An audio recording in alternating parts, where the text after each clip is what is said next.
both your parents are doctors.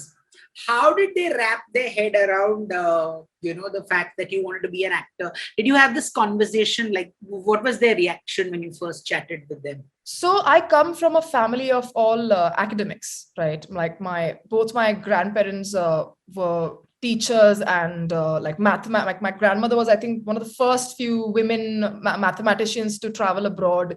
So she worked in Grenoble in France. My dad was actually born there. His name is actually Jean Paul. And then, Really? yeah. And then when he came here, and my grandmother was funny, she sent my dad home when he was 6 months old, alone in the aircraft. And then my dad was here, then she came here after a while. And then he was basically like, everybody's teasing me, change my name. So they had to go and change his name. So anyway, so like all very, very, my dad's a neurosurgeon, mother's an anesthetist. So my mother actually wanted to go to NSD when she was young. Oh. And wanted to be an actor, but that didn't happen for various reasons. But when I decided to be an actress, my dad was 100% sure that I'm going to get depressed at the age of 30 and come home crying. And he was just like, you are analytical, you have an analytical brain and you cannot possibly ruin it with a field like this. And this is a completely brainless field.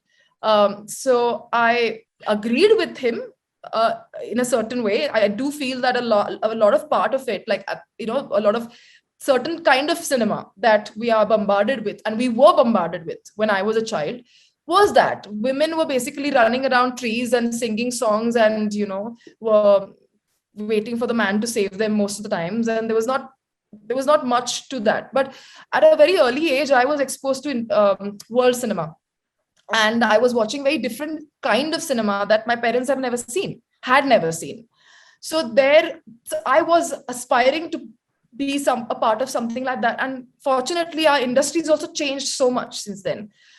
So my dad for a long time thought that I'm not going to be happy.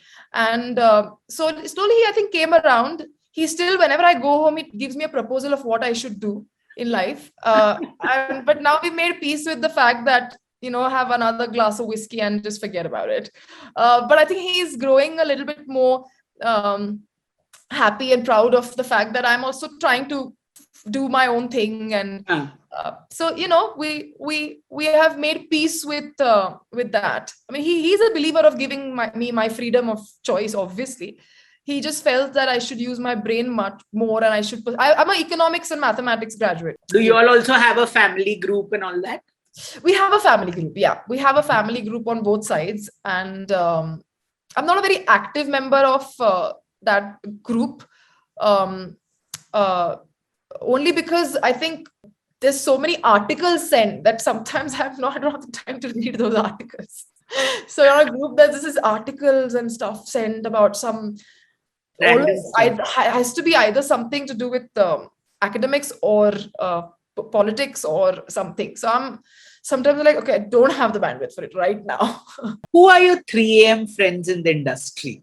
My inner circle would be, so I have my very, very, very inner circle is Kalki, then it's Vinay Pathak, there's Ankur Khanna, there's Anurag Kashyap, there's Vikram Motwane, there's Sriram Raghavan, there's Harshvardhan Kulkarni, there is Pooja Lodha Surti. These are my absolute, like anything happens, I pick up the phone on them and I trust them to just tell me, help me. They're always there. They're my 3 a.m. friends.